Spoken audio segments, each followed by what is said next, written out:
এবং সারা বাংলাদেশের মুসলিম সম্প্রদায়কে একত্রবদ্ধ হয়ে বিশাল জন্মনায় ডাক দিয়েছেন। সেই ডাকে আমরা যতদিন পর্যন্ত আন্দোলন চলবে, এই আন্দোলনে আমরা সতর্ক পুস্তক থাকবো ইনশাআল্লাহ। আমরা এই সমাবেশ থেকে আমরা জোর দাবি জানাচ্ছি, বাংলাদেশ সরকার যদি মুসলমান হয়ে থাকে, মাননীয় প্রধানমন্ত্রী আপনি দাবি করেন আপনি মুসলমান, আপনি যদি মুসলমান হয়ে থাকে মুসলমানদের এই দাবি মানি নেয়, আপনার তত্ত্ব ধ্বংস হয়ে যাবে। পুনরায় আপনি যদি সেই দেশের সরকার হিসেবে থাকতে চান, মুসলমানদের সকল দাবি আপনি মেনে নিন। অনতিবিলম্বে বাংলাদেশের প্রান্তে যে দূতাবাস রয়েছে এই দূতাবাস আপনি নিষিদ্ধ ঘোষণা করুন। বাংলাদেশের যত পণ্য, প্রান্তের যত পণ্য বাংলাদেশে রয়েছে সকল পণ্য আমদানি রপ্তানি আপনি বন্ধ করে দেন।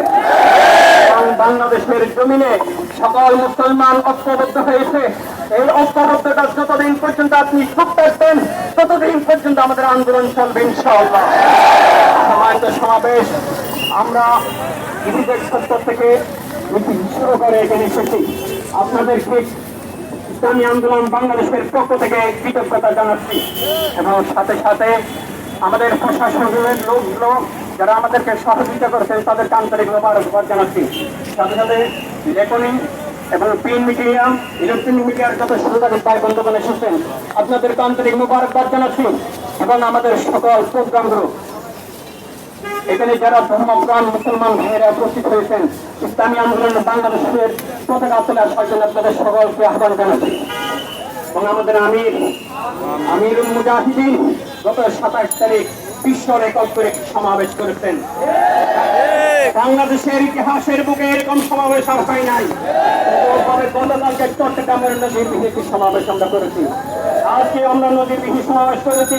সম্মানিত উপস্থিতি, এই সমাবেশ সাক্ষীদের মুসলমান এখনো আছে, এই সমাবেশ সাক্ষীদের এখনো মুসলমানের গায়ে রক্ত আছে, সাক্ষীদের মুসলমানের অন্তরে এখনো ইমানি বলিয়ান আছে, সাক্ষীদের মুসলমান এখনো উজ্জীবিত আছে।